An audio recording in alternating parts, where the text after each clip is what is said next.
With every new day comes fresh hope, the very essence that keeps us going. This is the dawn of a new chapter, a new identity, a brighter light, and a beacon in revolutionary healthcare. Join us as we unveil a new beginning, a new sunrise. Sunrise Hospital. Care beyond cure. Edappal CHSയിൽ കിടത്തി ചികിത്സയും gynaecology വിഭാഗം പുനരാരംഭിക്കണമെന്ന് CPM Edappal local സമ്മേളനം പ്രമേയത്തിലൂടെ ആവശ്യപ്പെട്ടു.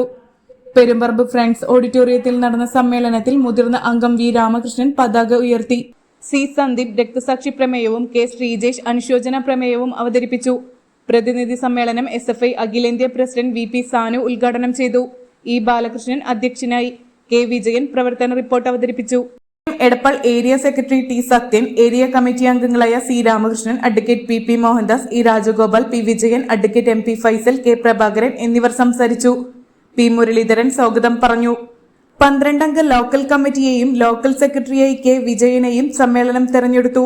K Vijayan, E Balakrishnan, PP Bijoy, P Muraleedharan, K Devikutty, P Praveen, MP Sheena, K Sreejesh, C Sandeep, Nizaruddin, KV Ashraf, K Dhanaraj എന്നിവരാണ് local committee അംഗങ്ങൾ.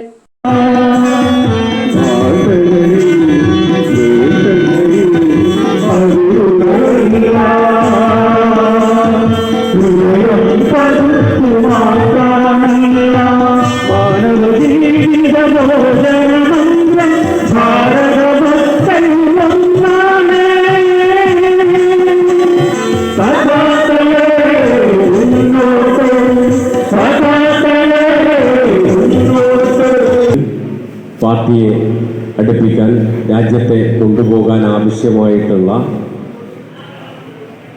എന്തെല്ലാം സമീപനങ്ങളാണ് സ്വീകരിക്കേണ്ടതെന്നും എന്തെല്ലാം അടവുകളാണ് നാം ഉപയോഗിക്കേണ്ടതെന്നും രാഷ്ട്രീയപരമായി എടുക്കേണ്ട തീരുമാനങ്ങളുമെല്ലാം പാർട്ടി കോൺഗ്രസിൻ്റെ ഭാഗമായിട്ടാണ് നമ്മൾ തീരുമാനിക്കുക. സ്വാഗതം ഇവിടെ പറഞ്ഞു കഴിഞ്ഞു, പതാക ഉയർത്തി കഴിഞ്ഞു.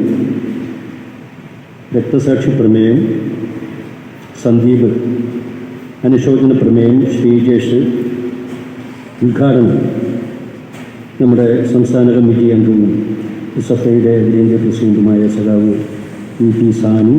രക്തസാക്ഷി പ്രമേയം പോരാട്ടങ്ങളുടെ മഹാപർവങ്ങളിൽ ധീരതയുടെ ചുവന്ന പതാക കെട്ടി കാലത്തിനു മുന്നേ നടന്നു നീങ്ങിയവർ രക്തസാക്ഷികൾ. ബലികുടീരങ്ങൾ ചാലിച്ച രക്തസിന്ദൂരം വീരതലകമാക്കിയ കനൽ പൂക്കളുകളിലെ ഒളിമങ്ങാത്ത വീരസ്മരണകൾ പുതിയ കാലത്തിൻ്റെ പോരാട്ടത്തിന് ഒരിക്കലും പറ്റാത്ത ഊർജ പ്രവാഹമാകുന്നു. 2024 സെപ്റ്റംബർ 12 സഖാവ് നമ്മെ വിട്ടു പിരിഞ്ഞു. ദീർഘകാലം പോളിറ്റ് ബ്യൂറോ അംഗമായിരുന്നു. പാർട്ടിയുടെ അഖിലേന്ത്യാ ജനറൽ സെക്രട്ടറിയായി പ്രവർത്തിച്ചു വരുമ്പോഴാണ് മരണത്തിന് കീഴടങ്ങിയത്. സംസ്ഥാന സമ്മേളനം ഫെബ്രുവരിയിൽ കൊല്ലത്തും, ജില്ലാ സമ്മേളനം ഡിസംബർ 28, 29, 30 തീയതികളിൽ താനൂരും, ഏരിയ സമ്മേളനം നവംബർ 9, 10 തീയതികളിൽ എടപ്പാളും വെച്ച് നടത്താൻ വേണ്ടി തീരുമാനിച്ച വിവരം സഖാക്കൾക്ക് അറിയാം എന്ന് പ്രതീക്ഷിക്കുന്നു. അതിൻ്റെ ഭാഗമായ ലോക്കൽ സമ്മേളനമാണ് ഇന്ന് രാവിലെ നമ്മുടെ ഏറ്റവും മുതിർന്ന അംഗം സഖാവ് രാമകൃഷ്ണൻ മാസ്റ്റർ പതാക ഉയർത്തിയതോടുകൂടി ആരംഭിക്കുന്നത്.